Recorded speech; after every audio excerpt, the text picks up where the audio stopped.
Good evening everybody. बेटा last class में जो हम लोग टॉपिक डिस्कस कर रहे थे वो हमारा असर्टिव और नॉन असर्टिव वर्ड्स का था, तो उसको थोड़ा रिवाइज कर लेते हैं। फिर जो आपका आगे का आज का लेक्चर वो उसको कंटिन्यू कर लेंगे। जैसे कि हम लोग टॉपिक डिस्कस कर रहे थे अपना फॉर लॉन्ग और फॉर अ लॉन्ग टाइम। तो जो हम लोगों ने लास्ट क्लास में डिस्कस किया था भैया वो बात ये थी कि सर हमारे जो असर्टिव वर्ड्स होते हैं वो वर्ड्स होते हैं डेफिनेट नंबर को इंडिकेट करने के लिए, और नॉन असर्टिव जो होते हैं वो इंडेफिनेट के लिए होते हैं। मतलब वो मैंने मीनिंग के थ्रू भी आपको समझाया था कि असर्टिव का जो हिंदी मीनिंग होता है उसका अपना हिंदी मीनिंग खुद का निश्चित होता है, और नॉन असर्टिव वर्ड्स का हिंदी मीनिंग ही अनिश्चित होता है। फिर तो वही बात क्लियर होगी सर, असर्टिव वर्ड्स वो वर्ड्स होंगे जो हमें कोई नंबर, अमाउंट, डिग्री या लेंथ या कोई डिस्टेंस को डिस्टेंस डेफिनेट बना कर देंगे, निश्चित देंगे। जैसे कि 2, 3, 4, 5 वगैरह थे वो डेफिनेट बन रहे थे। उसमें बेटा आपने काम और समझना, बात समझने की कोशिश करना कि जो हमारे असर्टिव वर्ड्स होते हैं ना, असर्टिव वर्ड्स, इसमें आपने जैसे नंबर्स तो आपने देखे थे कि 1, 2, 3, 4 होते हैं इस टाइप से, और इसमें असर्टिव में जैसे हो सकता है आपका सम, ऑल, बोथ या ए लॉट ऑफ। ये जो वर्ड्स होते हैं बेटा, सम होता है, ऑल होता है, बोथ होता है, ए लॉट ऑफ होता है, ये वर्ड्स भी हमारे असर्टिव ही होते हैं। असर्टिव कैसे होते हैं? सम का तो हम लोगों ने लास्ट क्लास में पढ़ लिया था। मैं आपको ऑल और बोथ का एक दो एग्जांपल्स और देकर समझा दूंगा। और नॉन असर्टिव वो वर्ड्स थे जो आपको सेंटेंस में इंडेफिनिट का बोथ करा रहे थे। अब बात ये बनकर आई थी हमारे सर कि जब हम लोग सेंटेंस में नॉन असर्टिव वर्ड्स का यूज करेंगे तो नॉन असर्टिव वर्ड्स आएंगे कब? तो बेटा उसको मैंने बहुत प्रैक्टिकली तरीके से आपको बताया था कि जब हम लोग सेंटेंस में किसी बात को लेकर श्योर नहीं होते हैं, सर्टेन नहीं होते हैं, तब हम लोग सेंटेंस में नॉन असर्टिव वर्ड्स का यूज करते हैं। श्योर कब कब नहीं होते हैं? जब आप किसी से कोई क्वेश्चन अराइज कर रहे हो, आप किसी से कोई क्वेश्चन पूछ रहे हो, तो आप आपके बात को लेकर श्योर नहीं हो, तभी आप लोग उसके सामने कोई क्वेश्चन रखते हो। तो जो इंटेरोगेटिव सेंटेंस होते हैं उनमें हम लोगों ने नॉन असर्टिव वर्ड्स को सीखा था। जो कंडीशनल सेंटेंसेस होते हैं, कंडीशनल जो इमेजिनरी थे, जो कल्पनाएं थी कि इमेजिनेशन अगर होगी, कल्पना अगर होगी, तो सर वो हमारी अनसर्टेनिटी होती है, अनिश्चितता होती है, वहां पर हम लोग नॉन असर्टिव वर्ड्स का यूज करते हैं। फिर अगली बात आई थी कि सर जब हम किसी बात को निगेट करते हैं, निगेट मतलब किसी सेंटेंस को नेगेटिव बनाते हैं, तो नेगेटिव बनाते हुए भी हम लोग अपनी बात को लेकर अनसर्टेन होते हैं, तो वहां पर हम लोग नॉन असर्टिव वर्ड्स का यूज करते हैं। हालांकि जब हम लोगों ने ये बात प्रैक्टिकली सीखी, कुछ एग्जांपल्स बनाए, तो पता हमें ये चला कि सर जो असर्टिव वर्ड्स होते हैं नेगेटिव सेंटेंस में ये भी आ जाते हैं। एक्चुअली में जो हम लोग लास्ट क्लास में डिस्कस कर रहे थे बेटा, वो यही डिस्कस कर रहे थे कि assertive words in negative sentences। हम लोग लास्ट क्लास में एक्चुअली इसी बात को डिस्कस करके गए थे कि assertive words in negative sentences, के नेगेटिव सेंटेंस में कहां पर हम लोग असर्टिव वर्ड का यूज कर सकते हैं या असर्टिव वर्ड का यूज करते हैं। तो वहां पर मैंने आप लोगों को 2-4 बातें प्रैक्टिकल समझाई भी थी, और आप समझदार हैं, आप लोग जानते भी हैं ये बात। जो बच्चे रूल्स वगैरह पढ़ते हैं, किताबें वगैरह पढ़ते हैं, वो उन लोगों ने, आप लोगों ने एक टॉपिक पढ़ा होगा बेटा जरूर कहीं ना कहीं पर, सम और एनी। तो आपको जो रूल बताया जाता है वो ये बताया जाता है कि सर एनी का यूज करते हैं हम लोग नेगेटिव या इंटेरोगेटिव सेंटेंसेस में, और सम का यूज होता है अफर्मेटिव सेंटेंसेस में। ये रूल होता है। जो बच्चे पढ़ते हैं, किताबें वगैरह पढ़ते हैं, कहीं नोट्स वगैरह पढ़ रहे होंगे, तो उन लोगों ने रूल जरूर पढ़ा होगा कि एनी का यूज नेगेटिव या इंटरोगेटिव सेंटेंसेस में होता है, सम का यूज अफर्मेटिव सेंटेंसेस में होता है। लेकिन जैसा कि मैं आप लोगों से बोलता हूँ बेटा, रूल्स हमें नहीं पढ़ना है, हमें चीजों को कॉन्सेप्चुअल तरीके से पढ़ना है, प्रैक्टिकल तरीके से पढ़ना है। तो प्रैक्टिकल तरीके से हम लोगों ने लास्ट क्लास में सम को डिस्कस किया था। तो सम को आप लोगों को अगर ध्यान हो, अभी लिखा हुआ है बोर्ड पे बेटा, सम जो है आपका असर्टिव वर्ड्स था, असर्टिव वर्ड्स में से एक है। और हम लोगों ने लास्ट क्लास में यही डिस्कस किया था कि assertive words in negative sentence, कि असर्टिव वर्ड्स का यूज कब कब नेगेटिव सेंटेंस में हो सकता है, और असर्टिव वर्ड्स का यूज आप कब कब नेगेटिव सेंटेंस में नहीं कर सकते हैं। वही हम लोग लास्ट क्लास में डिस्कस कर भी रहे थे। तो ऐसा जरूरी नहीं है कि असर्टिव वर्ड नेगेटिव सेंटेंस में नहीं आ सकते। ये आई होप, मुझे आपसे इतनी उम्मीद मैं रख के पढ़ा रहा हूं आज कि आप लोगों ने लास्ट वीडियो देखा होगा, उसमें जो बातें समझाई गई थी आपने उनको समझने की कोशिश करी होगी जरूर। कि सर ऐसा नहीं है कि असर्टिव वर्ड नेगेटिव सेंटेंस में नहीं आते हैं, बेशक आते हैं, बहरहाल उनका जो मीनिंग होना चाहिए वो स्केल के या तो अपवर्ड या स्केल के डाउनवर्ड होना चाहिए। ध्यान आ गया कि या तो अपवर्ड होता है या डाउनवर्ड होता है। अगर दोनों तरफ हो रहा है, ही did not have 3 friends, first example था आपका, ही डिड नॉट हैव 3 फ्रेंड्स, ज्यादा भी हो सकते थे, कम भी हो सकते थे, दोनों तरफ जा रहे थे तो गलत हो रहा था। ध्यान आ गया होगा आई होप आप लोगों को। चलो खैर, तो बेटा ये बात हम लोग लास्ट क्लास में डिस्कस करी थी कि कब हम लोग नेगेटिव सेंटेंस में असर्टिव वर्ड्स का यूज कर सकते हैं। अब आते हैं आपके इन दो एग्जांपल्स पर जो मैं ऑल और बोथ की बात कर रहा था। एक चीज जो आप लोगों को और रिवाइज करनी है वो ध्यान रखना, इनका यूज अगर नेगेटिव सेंटेंस में हम लोग नहीं करते हैं, असर्टिव वर्ड का यूज अगर नेगेटिव सेंटेंस में नहीं भी कर रहे हो तो प्रेडिकेट के तौर पर, सब्जेक्ट के तौर पर कहीं पर भी हो सकता है भैया। मैंने पहले ही बोला था किसी भी सेंटेंस के दो पार्ट होते हैं, एक सब्जेक्ट और सब्जेक्ट के बाद वाला प्रेडिकेट। तो अगर असर्टिव वर्ड नेगेटिव सेंटेंस में नहीं भी आएगा तो प्रेडिकेट के तौर पर नहीं आएगा, सब्जेक्ट के तौर पर आ सकता है, ध्यान रखिएगा इस बात का। चलो तो अपनी बात को शुरू करते हैं। अब देख, एक सेंटेंस ये है कि ही could not solve both questions, or he could not solve all questions। ये दो सेंटेंसेस है बेटा, he could not solve both questions और he could not solve all questions। मैं अपनी बात को फिर से रिपीट कर रहा हूं भैया, मैं ये वीडियो, ये जो क्लास आज की है, ये कंप्लीटली डिपेंड है लास्ट लेक्चर पर। अगर आपने लास्ट लेक्चर नहीं लिया है तो इस क्लास को पढ़ने का आपको कोई बेनिफिट नहीं मिलने वाला है। तो अगर ये लेक्चर समझना है तो भैया पिछली वीडियो जरूर देख लीजिएगा, एक बार समझ लेना उसको प्लीज। क्योंकि कई बार ऐसा होता है, मेरे पास कल एक बच्चे का मैसेज भी आया था कि सर जो आप ये ऑनलाइन पढ़ा रहे हो हमारे सर के ऊपर से बाउंस कर रहा है, ये समझ में नहीं आ रहा है। तो भैया मैंने पहले आप लोगों से एक आंसर लिया था कि भैया मॉडल वो आप लोगों को चल रहा था, उसमें आप लोगों को समझ में भी आ रहा था, उसमें बच्चे बोल भी रहे थे इससे समझ में आ रहा है। फिर जो टॉपिक था ना असर्टिव और नॉन असर्टिव का, मेरा काफी दिन से मन था इस टॉपिक को पढ़ाने का, कभी ध्यान नहीं रहा है, मौका नहीं मिला कि मैं ऑफलाइन बैचेस में नहीं पढ़ा पाया इसको।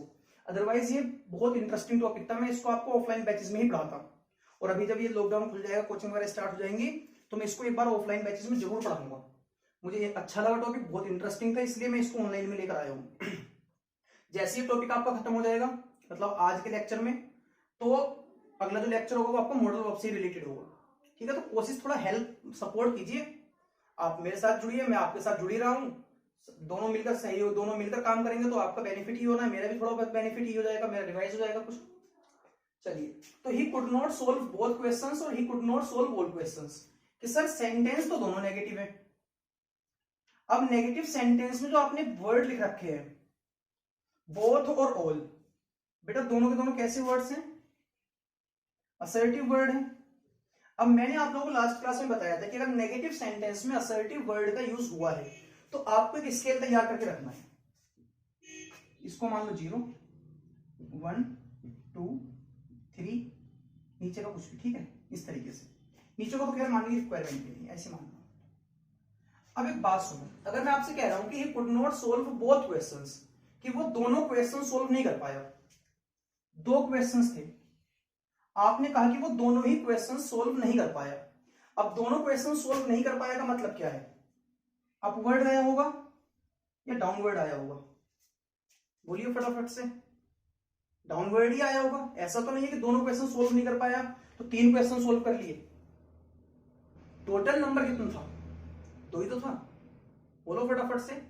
He could not solve both questions, वो दोनों क्वेश्चन सोल्व नहीं कर पाया। तो जब मैं आपसे सवाल रख रहा हूं आपके सामने, जब फॉर एग्जांपल मैंने आपके सामने 2 क्वेश्चन रखे, मैंने किसी बच्चे से इसका आंसर पूछा कि भाई इन दोनों में कुछ एरर है, करेक्शन है, क्या नहीं है, आप मुझे आंसर कीजिए। वो बच्चा मुझे इनमें से किसी का भी आंसर नहीं कर पाता, तो मैं क्या कहूंगा, He could not solve both questions, वह दोनों क्वेश्चन सोल्व नहीं कर पाया।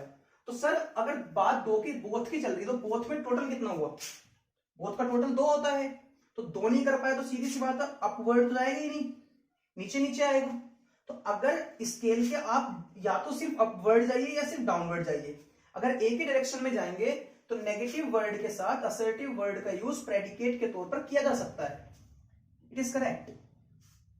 अब यहां पर कई बच्चों के दिमाग में क्वेश्चन अराइज हो रहा होगा, सिर्फ बोथ के साथ हम लोग नोट का यूज नहीं करते, यार बोथ लिखा हुआ है तो बोथ के साथ नोट का यूज नहीं करते हैं। लेकिन भाई ध्यान रखना, बोथ के साथ आप नोट का यूज कहां पर नहीं करेंगे,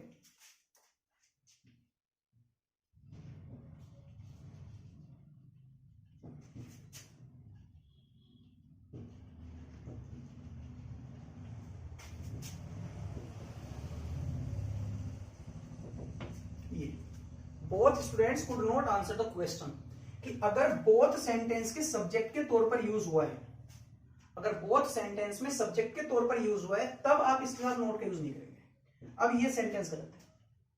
प्रेडिकेट के तौर पर नेगेटिव सेंटेंस में बोथ का यूज किया जा सकता है। मैं पहले अपनी बात को रिपीट कर चुका हूं कई बार कि नेगेटिव सेंटेंस में प्रेडिकेट के तौर पर असर्टिव वर्ड्स की बात चल रही थी कि कहां पर करना है, कहां पर नहीं करना है। सब्जेक्ट के तौर पर आपका वर्ड असर्टिव हो, वर्ड नॉन असर्टिव हो, सेंटेंस नेगेटिव हो, सेंटेंस अफर्मेटिव हो, कैसा भी, उससे कोई फर्क नहीं पड़ने वाला होता है। क्लियर? अच्छा, अब तो ये तो आज वो क्लियर हो ही गया होगा कि he could not solve both questions का मतलब हुआ भैया कि दो से नीचे नीचे आया है। तो अगर असर्टिव वर्ड्स में एक ही डायरेक्शन में मूव कर रहे हैं तो नेगेटिव सेंटेंस में असर्टिव वर्ड का यूज हो सकता है। सर ये सेंटेंस तो हो गया हमारा करेक्ट। अब आते हैं इस पर, ही could not solve all questions. तो बेटा इस सेंटेंस को समझने से पहले आपको लास्ट क्लास में मैंने एक टॉपिक पढ़ाया था छोटा सा, सम। तो सम के बारे में जब हम लोग बात कर रहे थे तो सम में मैंने आप लोगों को बताया था कि सम का मतलब क्या था भैया? सम का मतलब था स्मॉलर पार्ट। कि जैसे कि सर ये कोई फिगर था, इसमें दो पार्ट आपने बनाए थे, ये ए और ये बी, तो सम का मतलब बन रहा था बी। सेम वैसे ही ऑल का जो मीनिंग होता है बेटा,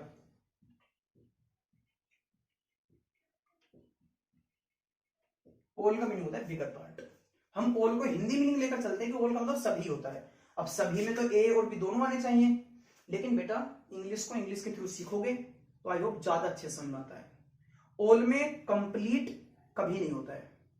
ऑल स्टूडेंट्स अगर कह रहे हो आप, यही अंतर अगर आप समझना चाहोगे ना तो आपको यहां पर समझ आ सकता है।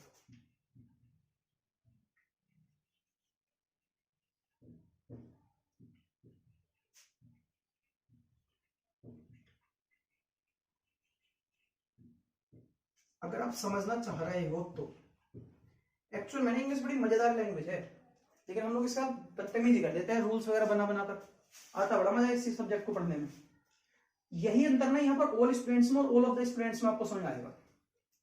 जब आप ऐसा मानकर चलना कि किसी क्लास में 100 स्टूडेंट्स हैं। कितने स्टूडेंट्स हैं बेटा? 100। अब अगर आपने इन 100 स्टूडेंट्स को इंडिकेट करने के लिए ऑल स्टूडेंट्स कह दिया है, तो ऑल स्टूडेंट्स का जो मतलब निकल कर आता है, ऑल स्टूडेंट्स का मतलब 95, 96, 97, 98, 99, लेकिन कभी भी 100 नहीं होता है। जबकि ऑल ऑफ द स्टूडेंट्स जो होते हैं, it is always 100। All of the का मतलब होता है कंप्लीट, एंटायर। लेकिन ऑल का मतलब जो होता है, ऑल का मतलब होता है मेरे भाई बिगर पार्ट। ऑल कभी भी एंटायर का मीनिंग नहीं देता है। वो एंटायर का जो मीनिंग मिलता है वो मिलता है ऑल ऑफ द से। समझ में आ गई मुझे बात इतनी? अच्छा, अगर समझ में आ गई है तो फिर से यहीं पर आते हैं कि ऑल का मतलब क्या था सर? बिगर पार्ट। बिगर पार्ट का मतलब क्या हुआ यहां पर? अब अगर मैंने आपसे कहा कि he could not solve all questions, he could not solve all questions, कि वह सारे क्वेश्चन सोल्व नहीं कर पाया, हिंदी मीनिंग बता रहा हूं, सभी क्वेश्चन सोल्व नहीं कर पाया, तो भैया ऑल का मतलब ए था कि सर वो इतना पार्ट सोल्व नहीं कर पाया। इसको ए से मान लीजिए, वो इतना पार्ट सोल्व नहीं कर पाया। तो क्या करा उसने सोल्व? बी को करा। तो बेटा एक ही पार्ट तो बचा, एक ही पार्ट तो बच रहा है। तो अगर एक ही पार्ट बच रहा है तो फिर सर यहां पर आपका ऑल करेक्ट हो जाएगा। वही बात है, जब चीजें दो हैं, एक नहीं हो पाया तो बचा हुआ तो हुआ। फिर वही तो कल कहानी सेम की थी, सॉरी सेम कह रहा हूं, सम की थी कि he could not solve some questions, तो ही सोल्व मोस्ट क्वेश्चंस। कुछ क्वेश्चन नहीं कर पाए लेकिन अधिकांश तो कर लिए होंगे, तो वहां पर मोस्ट की बात चल रही थी हम लोगों की। तो वैसे आपको यहां पर समझना है। खैर, यहां पर जो सबसे काम की चीज आपको मिलेगी दैट इज ये कि ऑल ऑफ द का मतलब कंप्लीट एंटायर होता है, लेकिन ऑल का मतलब कभी भी एंटायर या कंप्लीट नहीं होता है। ऑल का मतलब हमेशा होता है बिगर पार्ट। क्लास में 100 बच्चे हैं, अगर आप कह रहे हो ऑल स्टूडेंट्स, तो ऑल स्टूडेंट्स कभी भी उन 100 को इंडिकेट नहीं करेगा। लेकिन अगर आप कह रहे हो ऑल ऑफ द स्टूडेंट्स, तो वो हमेशा आपके कंप्लीट 100 को ही इंडिकेट करता है। ऑल का मतलब होता है बिगर पार्ट। Is that clear? अगर ये बात आपकी समझ में आ गई है तो इसको आप नोट कीजिए, फिर आगे बात करें। हो गई।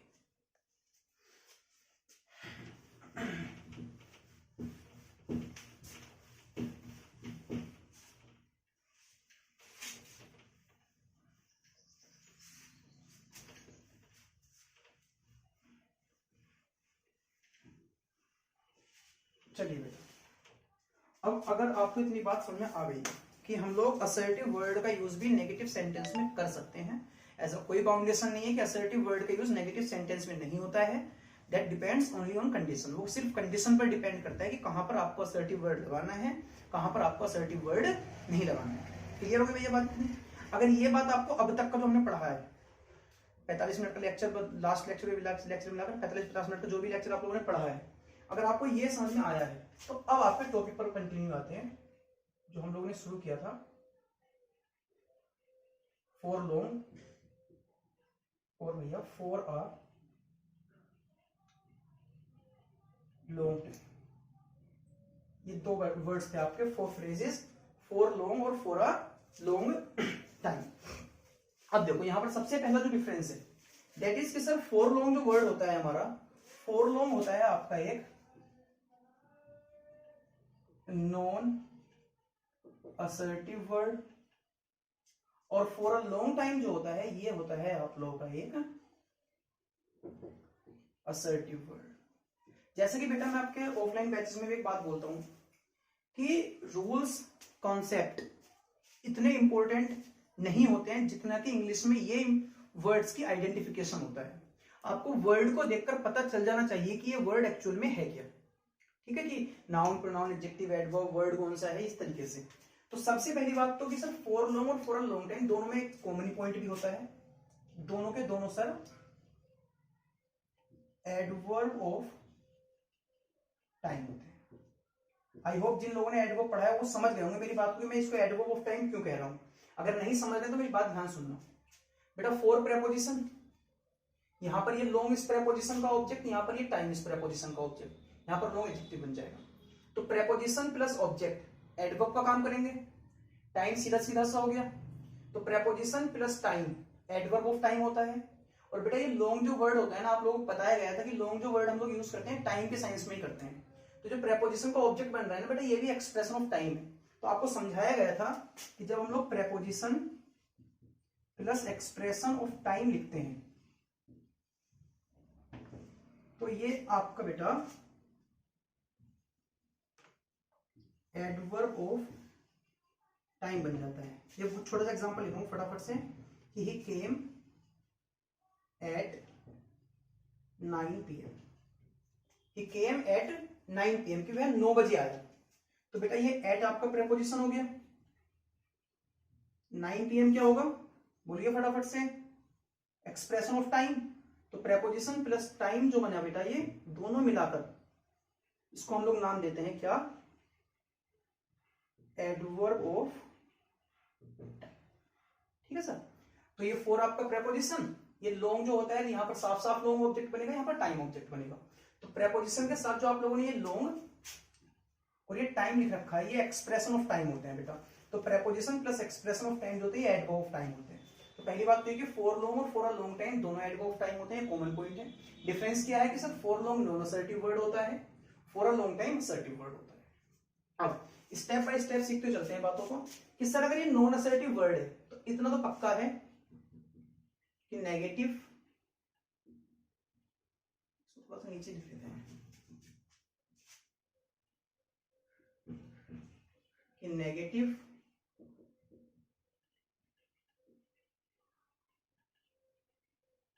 इंटेरोगेटिव और कंडीशनल, इन तीन टाइप के सेंटेंसेस में हम लोग यूज करते हैं इसका। जो नॉन असर्टिव वर्ड्स होते हैं निश्चितता का बोध कराते हैं कि या तो नकारात्मक होना चाहिए या प्रश्नवाचक होना चाहिए या काल्पनिक होना चाहिए, कंडीशनल होना चाहिए। जबकि असर्टिव वर्ड्स जो होते हैं ये हमारे सेंटेंस कैसे में यूज होते हैं, चलो बेटा। तो फॉर अ लॉन्ग टाइम में यूज हो जाएगा, वो तो यूज हो जाएगा हमारा अफर्मेटिव सेंटेंस में, ठीक है। अब जो ये आपके सामने लिखा हुआ है ना सर, ये सम और एनी की तरह लिखा हुआ है। अगर आप ध्यान से बातों को लिंक कर पा रहे हो, आज भी शुरुआत में मैंने पहली बात बताई थी कि एनी का यूज भी हम लोग नेगेटिव, इंटेरोगेटिव और कंडीशनल में करते हैं, नॉन असर्टिव वर्ड था। सम का यूज हम लोग अफर्मेटिव सेंटेंस में करते हैं, असर्टिव वर्ड था।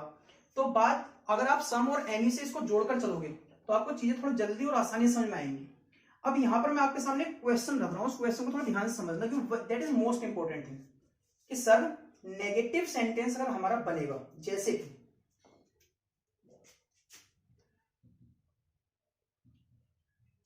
he did not read the book, ये है आप ऑप्शन आपकी है फॉर लॉन्ग और for long time. He did not read the book, कि सर सेंटेंस तो आपका नेगेटिव हो गया। अब हम लोग जो अब तक सीखते हुए आ रहे थे, जो अब मैं आपका बेस बनाकर लेकर आया हूं, अब सर हम ऐसा नहीं कह सकते कि अगर नेगेटिव सेंटेंस हो तो असर्टिव वर्ड आएगा ही नहीं। आ तो सकता है sir, depending upon the meaning, depending upon the condition, क्योंकि सर नेगेटिव सेंटेंस में हम लोगों ने सम का यूज भी तो करा था, वो भी तो असर्टिव वर्ड था।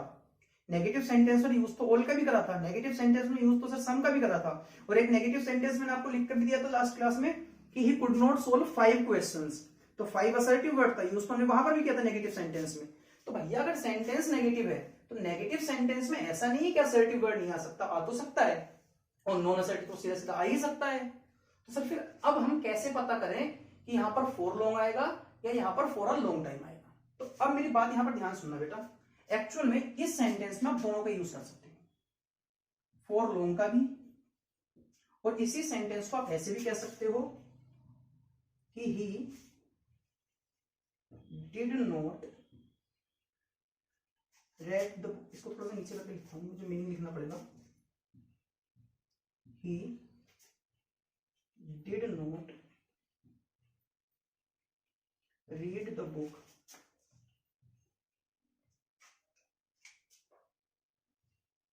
For a long time. इसको लिखा ऐसे भी जा सकता है कि ही did not read the book for a long time.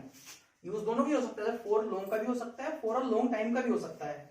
अब बात ये कि अगर यूज दोनों का ही हो सकता है तो फिर दोनों में अंतर क्या है, कहां पर फॉर लॉन्ग का यूज करना है, कहां पर फॉर अ लॉन्ग टाइम का यूज करना है? तो इनके ना मीनिंग डिफरेंस है, फॉर लॉन्ग का मीनिंग अलग होता है, फॉर अ लॉन्ग टाइम का मीनिंग अलग होता है। क्या होता है? इसका मतलब हो जाएगा sir he read the book for a short while. He read the book for a short while.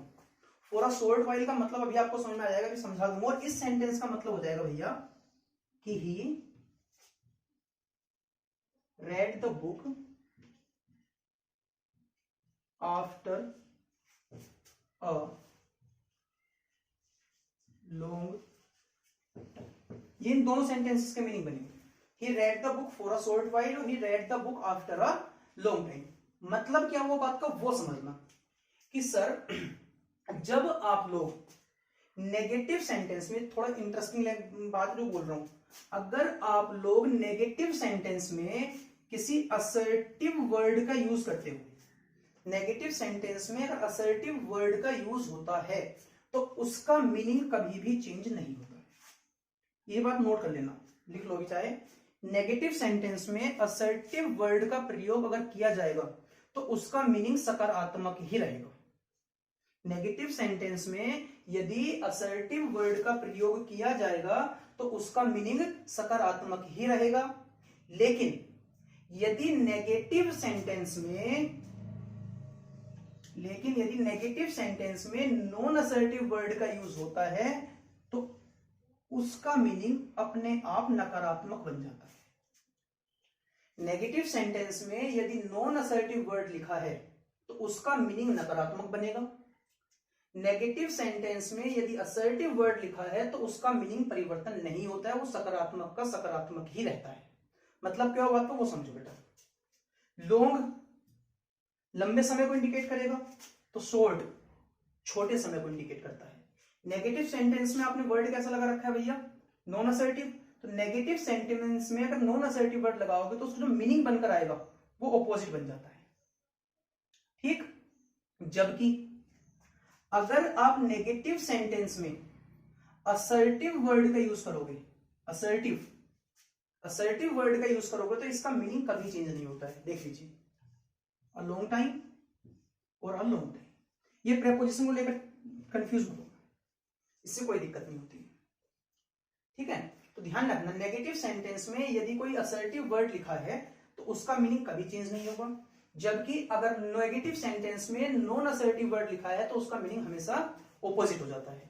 मतलब बात का ये है कि सर ये नोट जरूर कर लेना बेटा कि सर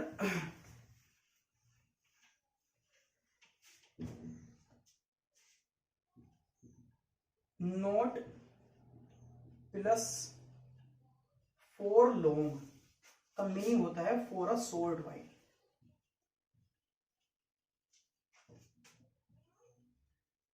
हिंदी में मुझे पता है तुम हिंदी मीनिंग के बिना मानोगे नहीं, चलो हिंदी मीनिंग लिख लीजिए, कुछ समय के लिए।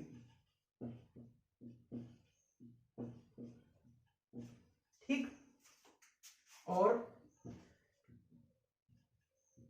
Note plus for a long time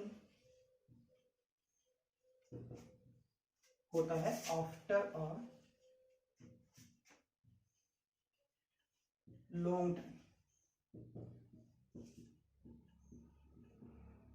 लंबे समय के बाद।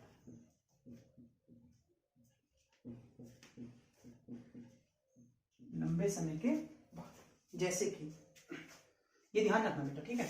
और सबसे इंपॉर्टेंट चीज, मीनिंग तो आप लोग ध्यान रखिए, लोगों को तो आपकी आदत भी है, लेकिन सबसे इंपॉर्टेंट चीज जो है वो वही है कि सर नेगेटिव सेंटेंस में अगर आपने असर्टिव वर्ड का यूज कर रखा है, नेगेटिव सेंटेंस में अगर असर्टिव वर्ड का यूज कर रखा है तो उसका मीनिंग कभी चेंज नहीं होता है। लेकिन नेगेटिव सेंटेंस में अगर यूज नॉन असर्टिव वर्ड का हुआ है, नेगेटिव सेंटेंस में अगर नॉन असर्टिव वर्ड लगा है तो उसका मीनिंग हमेशा ऑपोजिट बन जाता है। नेगेटिव सेंटेंस में असर्टिव वर्ड अगर लगाओगे तो इसका मीनिंग ऑपोजिट बन जाएगा। नेगेटिव सेंटेंस में असर्टिव वर्ड अगर लगाओगे तो इसका मीनिंग कभी भी चेंज नहीं होता है। जैसे कि he did not talk to them dash as he was angry with them। ठीक, और he did not talk to them as he was in hurry। he did not talk to them as he was in hurry या in a hurry। ये दो आप question है बेटा, इनके फटाफट से आंसर कर दो। He did not talk to them dash as he was as he was angry with them, और he did not talk to them as he was in a hurry। देखना सेंटेंस नेगेटिव है, अगर यहां पर assertive word लगा तो उसके meaning में चेंज नहीं होगा, अगर नॉन असर्टिव वर्ड लगा तो उसका मीनिंग जरूर चेंज हो जाएगा। तो he did not talk to them as he was angry with them, वो उनसे नाराज था इसलिए उसने उनसे बात नहीं करी। बोलिए, बोलो बोलो, क्या आ जाएगा? नोट लग रहा है बेटा, फॉर लॉन्ग और फॉर अ लॉन्ग टाइम में से बात करनी है किसी एक की। बोलिए, फॉर अ लॉन्ग टाइम आएगा।